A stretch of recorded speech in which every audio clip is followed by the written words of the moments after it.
मुझे दोज़ख का खौफ नहीं, न तमन्ना है जन्नत की। तवज्जो फरमाइएगा, क्योंकि आशिकों की मजलिस है, तो तालीमी गुफ्तगू के साथ साथ इश्क मोहब्बत की दोनों बातें, इश्क और मार, जहाँ मार्फत है वहाँ पे की बातें हैं, जहाँ पे इश्क है वहाँ पे मस्ती भी है और दर्द भी है ना। तो मुझे दोज़ख का खौफ नहीं, न तमन्ना है जन्नत की। मैं तो मौला का आशिक हूँ, मैं तो मौला का आशिक हूँ। है तड़प उनके कुर्बत की, मैं तो मौला का आशिक हूँ। है तड़प उनके कुर्बत की, मुझे दोज़ख का खौफ नहीं, न तमन्ना है जन्नत की। कैसा लग रहा? ये शेर मैंने 2014 में लिखा था और कई बार मैंने गुनगुनाया भी है और फिर से गुनगुनाने का मौका मिल गया आज। अगला शेर देखिए। मेरा मकसद मोहम्मद है, मेरा मतलूब अहमद है। अभी मकसद याद की बात हो रही थी ना, क्या मकसद याद है हम लोगों का? बाकी चीजें बाद में, मेरा मकसद है याद मोहम्मद की जात, उनको पहचानना, अल्लाह को पहचानना, रसूल को पहचानना, उनके मजलिस तक पहुंचना, दीदार इलाही हासिल करना और उनके कदमों का धूल बन के रहना। और क्या चाहिए है ना? मेरा मकसद मोहम्मद है, मेरा मतलूब अहमद है। और मुझको दुनिया से क्या लेना, मुझको दुनिया से क्या लेना। शौक है उनके वसलत की, मुझको दुनिया से क्या लेना। शौक है उनके वसलत की, मुझे दोज़ख का खौफ नहीं। कैसा आदमी भाई दोज़ख का खौफ उसको नहीं है? सवाल तो उठता। अच्छा एक बात बताइए, हम लोग यहाँ पे आज कॉन्फ्रेंस में आप लोग शुरू से सुन रहे हैं, मुख्तलिफ तरह के लोग मुख्तलिफ तरह की बातें कर रहे हैं। इस बात को नोट किए कि नहीं? यहाँ पे पढ़े लिखा तबका बहुत बड़े बड़े लोग बैठे हुए हैं जो काफी एजुकेटेड लोग हैं, और जो सुन रहे हैं अपने घरों में मेरी बात को, या फिर यूट्यूब पर जो लोग सुनेंगे, तो इस बात को आप नोटिस कीजिए। यहाँ पे जितने तरह के लोग कॉन्फ्रेंस में हिस्सा लेते हैं, कुछ न कुछ सबके ख्यालात में कुछ फर्क पाया जाता है। नहीं, कुछ कुछ ख्यालात में फर्क क्यों होता है? इसलिए कि जिसकी पहुंच जहां तक, उसकी समझ वहां तक, और कुछ नहीं है। जिसकी पहुंच जहां तक वो बात ही वैसा करेंगे, है ना? किसी का कोई कसूर नहीं होता, गलती कुछ नहीं है ना? गलती का होता नहीं है, सिर्फ लगता है क्या गलत है। अपने अपनी समझ और अपने अपने पहुंच है।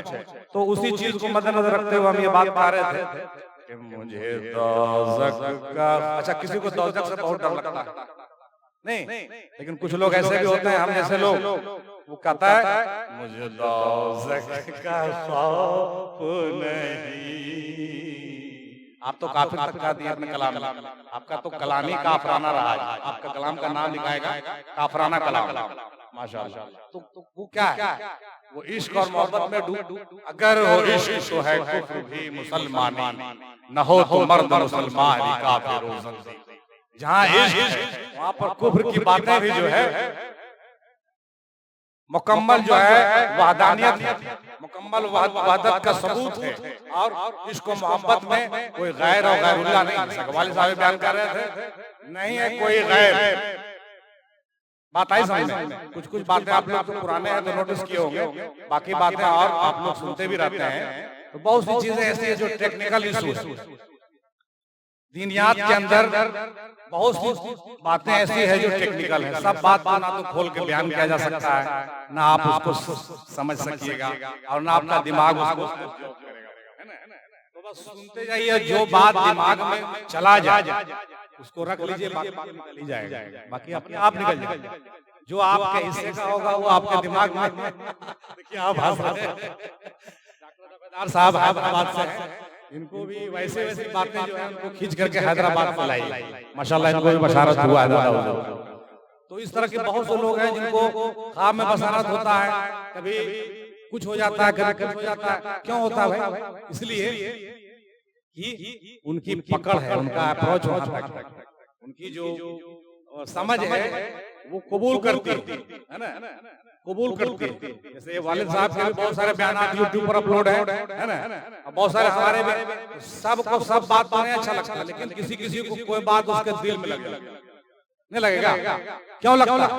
क्योंकि जिसकी समझ उसकी पकड़ मतलब अब एक एक आदमी ऐसा आपको मिलेगा, अगर हम भी बोलना शुरू करें तो पता नहीं जलसा तो खत्म होकर 3-4 रात हो जाएगा, खत्म नहीं होगा, सारी बातें गाने मतलब ऐसे ऐसे लोग हमको बताते हैं, हैरत ज़दा करने वाली बात है कि आपको लगेगा कि हम तो सोच भी नहीं सकते कि मेरा एक छोटा सा बात किसी को कितना बड़ा फर्क पड़ जाएगा, कितना बड़ा मतलब चेंज ला देगा जिंदगी में। एक छोटी सी बात यहाँ से जो पैगाम रूहानियत की जा रही है वो किसी को बहुत कुछ फर्क पड़ जाता है कभी-कभी। जैसे बात निकल गई तो क्या देते हैं, तो हम लोग पढ़ते हैं ना कहानी में कि एक आदमी मछली को फेंक, सब मछली जो पानी बालू पर तड़प रहा था, एक आदमी मछली को उठा करके पानी में फेंक रहा था। तो कहा ऐसा करने से क्या होगा यार, इतना मछली पड़ा हुआ सब तो मर ही जाएगा, तो फेंक दोगे तो क्या हो जाएगा? तो वो आदमी क्या कहता है कि नहीं, एक आदमी एक मछली जिसको फेंक दिए उसको तो फर्क पड़ रहा है, किसी को नहीं पड़ रहा। लेकिन ये हम लोग बहुत गलत सोचते हैं। एक नहीं है, हजारों लाख आज मरकज़ अफजलिया के यूट्यूब बयानात से लाखों लोगों को फायदा हो रहा है, कसम खुदा की, और आज के बाद और भी ज्यादा फायदा होगा इंशाअल्लाह ताला, हम ये उम्मीद रखते हैं। क्यों? क्योंकि ये फैज हमारे पास का नहीं है, फकीर कामिल का फैज है, ये बुजुर्गान दीन का फैज है, ये करम बुजुर्गों का है, ये रूहानी कनेक्शन है, जो नूर का कनेक्शन। ऐसा धागा नहीं है, आप लोग ऐसे बैठे हुए नहीं, आप जो बाहर से आके बैठे हुए ऐसे थोड़ी बैठे, कोई पावर है जो खींचता है, जो ताकत है, रूहानी ताकत उसको खींच के लाता है। क्या अगर गलत कर रहे हैं तो बोलिएगा, है ना? चलिए बहुत अच्छा। देखिए हम तो भाई कलाम पढ़ने बैठे थे लेकिन बात निकल गई। तो मुझे दोज़ख का खौफ नहीं, न तमन्ना है जन्नत की। और ये शेर भी तवज्जो फरमाइएगा।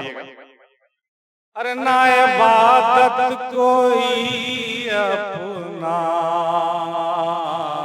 ना रियाज़त कोई अपनी।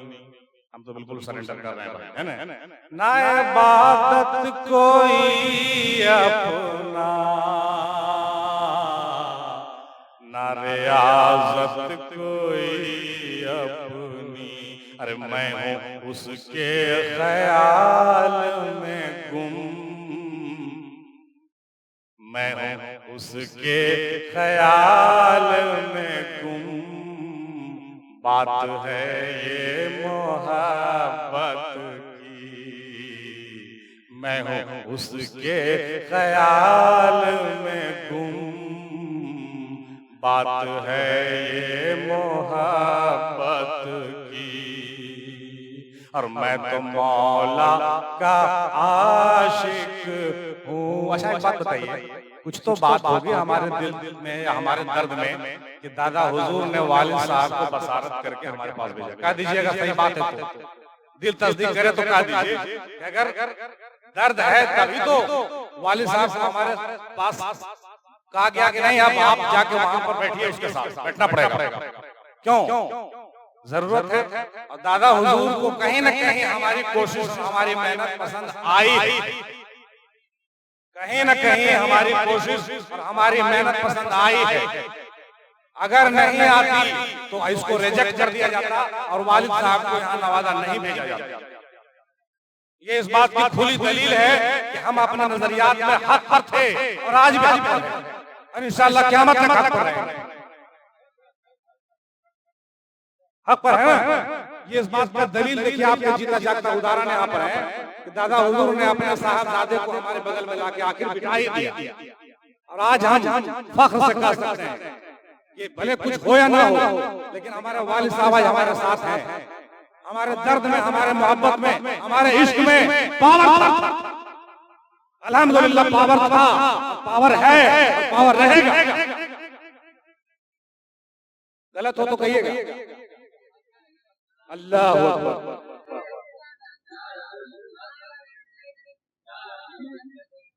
जिंदाबाद जिंदाबाद।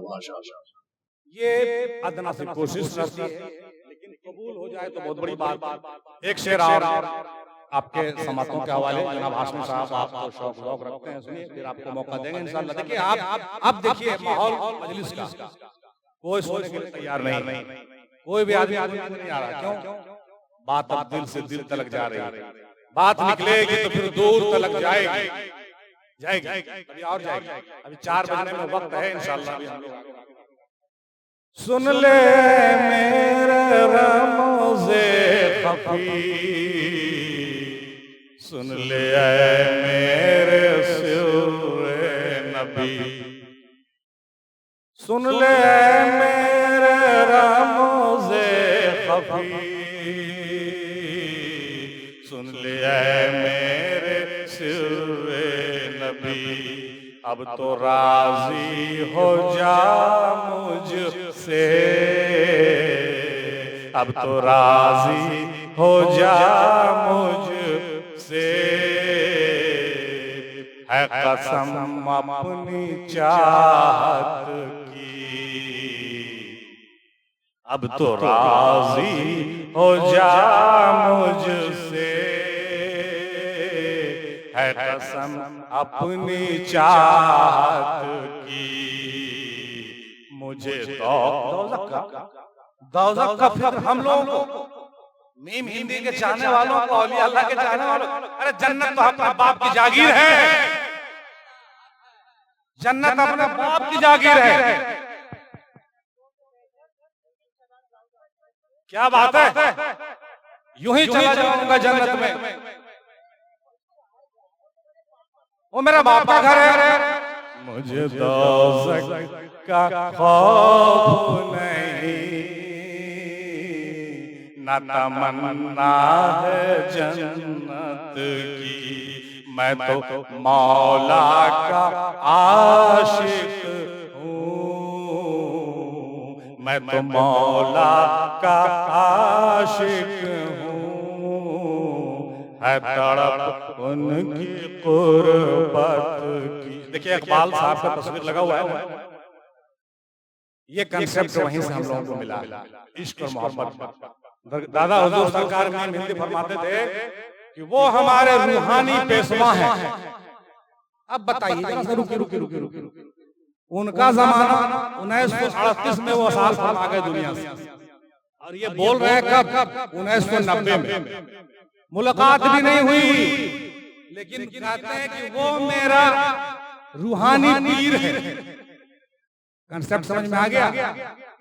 जाहिर पीर के साथ साथ बातिन पीर का भी बहुत बड़ा फर्क होता है। सिर्फ जाहिर पीर नहीं, बातिन पीर भी। सिलसिला ओवैसिया इस बात का गवाह है। आज भी सिलसिला ओवैसिया में वैसे ही चलते हैं। वारसिया घराना भी जिंदा गवाह है। वारिस अली साहब रहमतुल्लाह अलैह क्या फरमाते हैं? मैं सबका पीर मैं ही हूँ। जितने रामपोस हैं वो सिर्फ रहबर हैं और सिर्फ उनको पहुंचाना है वहां तक। लेकिन पीर सरकार आलम बना वारिस अली रहमतुल्लाह अलैह आज भी सभी मुरीदों के पीर हैं। क्या जनाब गलत कर रहे हैं तो बोलिएगा। तो हमारे रहबर का काम है उनके आस्थाने तक पहुंचा देना, लेकिन वो पीर वही है। उसी तरह से दोनों कंसेप्ट है कि कोई गलत नहीं है। ये कंसेप्ट भी सही है, रूहानी पीर का भी कंसेप्ट सही है, जाहिरी पीर का भी कंसेप्ट सही है। अगर आपको जाहिरी पीर मिलता हो कामिल, बिल्कुल दस्त बैयत दे दीजिए उनके हाथ पर और उनके इशारे पे चलिए, हक है। लेकिन नहीं मिलता हो तो घबराइए नहीं, एक रास्ता और खुला हुआ। हज़रत अबू हसन खिरकानी रहमतुल्लाह अलैह के पीर कौन है पता है? हज़रत बायज़ीद बुस्तामी रहमतुल्लाह अलैह।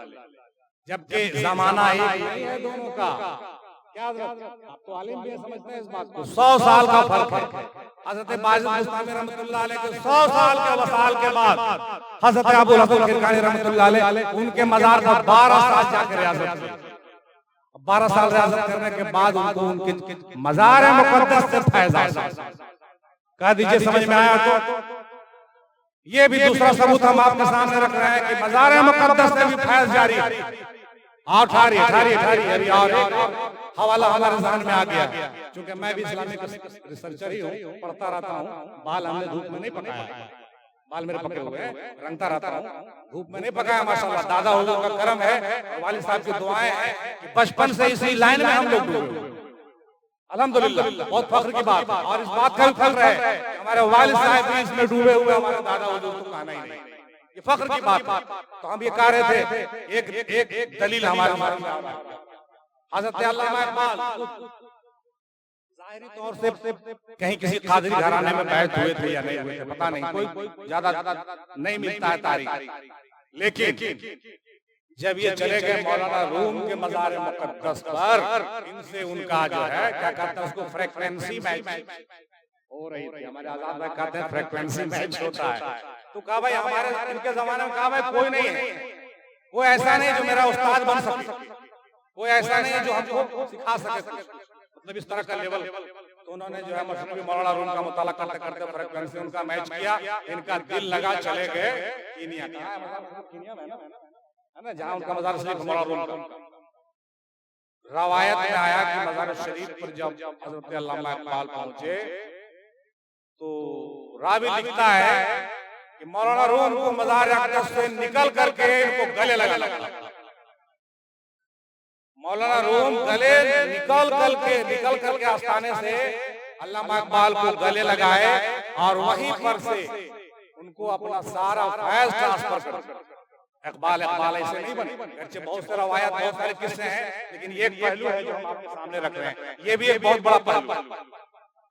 तो इस तरह से हम कौन लोग इसको कहां से क्या फैज़ मिलेगा कुछ कहा नहीं जा सकता है, लेकिन दोनों दरवाजे खुले रखिए। वालिद साहब कह रहे थे नबूवत का दरवाजा बंद हो गया, विलायत का खुला, कहते हैं विलायत का तो खुला हुआ है ही, क़यामत तक रहेगा। रूहानियत का भी दरवाजा बंद नहीं हुआ है। वो दरवाजा हज़रत इकबाल से चला, वो दरवाजा जो हज़रत अबू हसन खिरकानी से चला, वो दरवाजा जो हज़रत उवैस करनी से चला, वो दरवाजा जो हज़रत वारिस अली साहब से चला। अब वो दरवाजा जो हज़रत मीम हिंदी सरकार रहमतुल्लाह अलैह से चला। आप यकीन नहीं कीजिएगा, हमारे वालिद मोहतरम, चूंकि बिल्कुल खुली बात है, 2-4 मिनट बात कर लें, इजाजत है? वालिद मोहतरम 25 साल दादा हुजूर सरकार रहमतुल्लाह अलैह के तमाम कुंबे को संभाले, 25 साल तक। और सूफी अब्दुल गफूर साहब रहमतुल्लाह अलैह ने, जो हमारे चचा पीर से दादा हुजूर के पीर भाई थे, उन्होंने इनको इजाजत बख्शा कि आप पूरे खानवादे को संभालिए।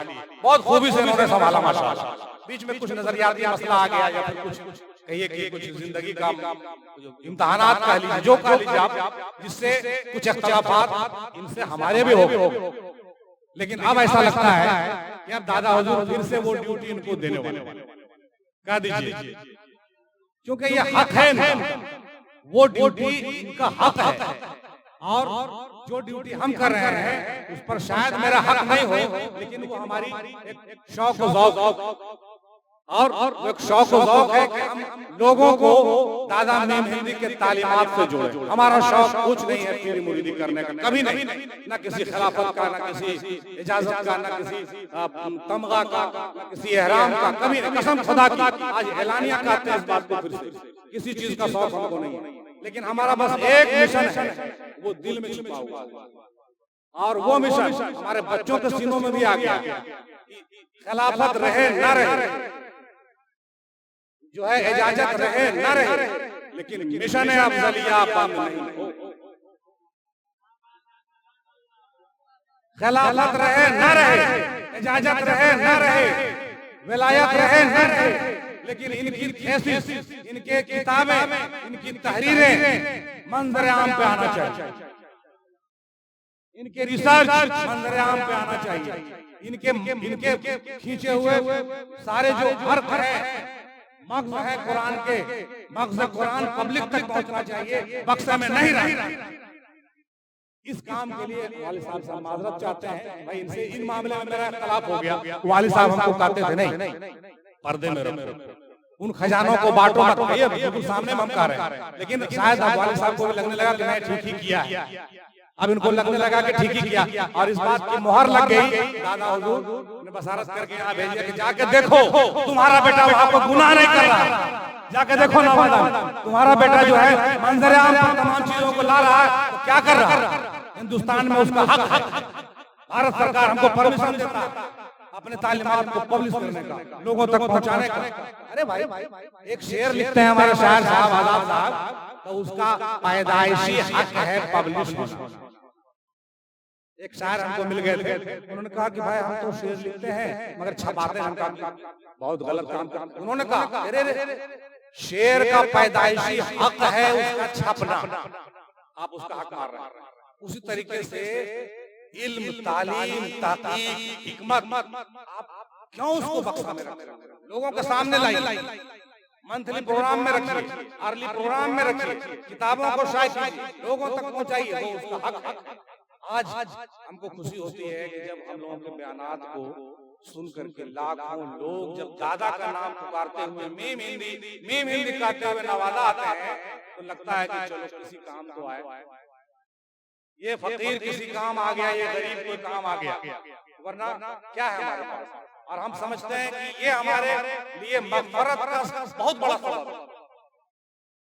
मग़फ़रत का बहुत बड़ा सबब है। और एक बात और कह दें,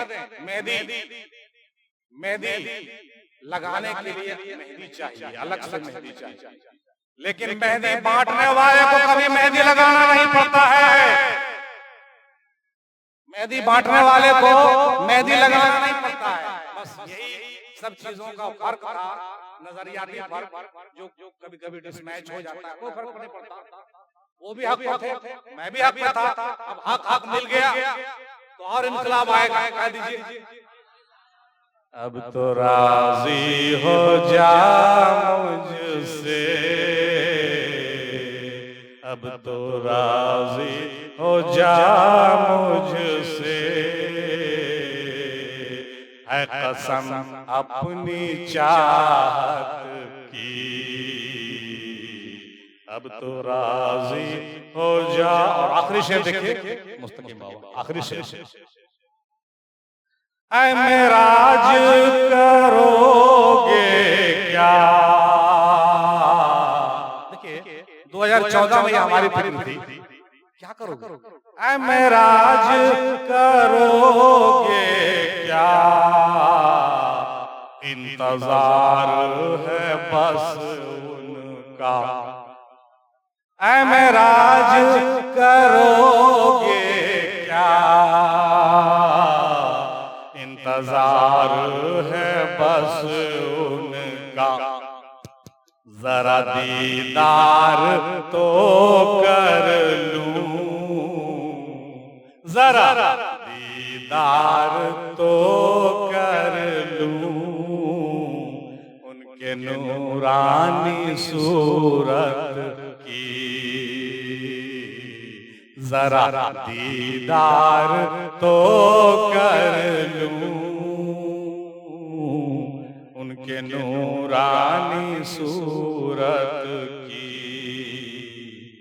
मुझे दोज़ख का खौफ नहीं, न तमन्ना है जन्नत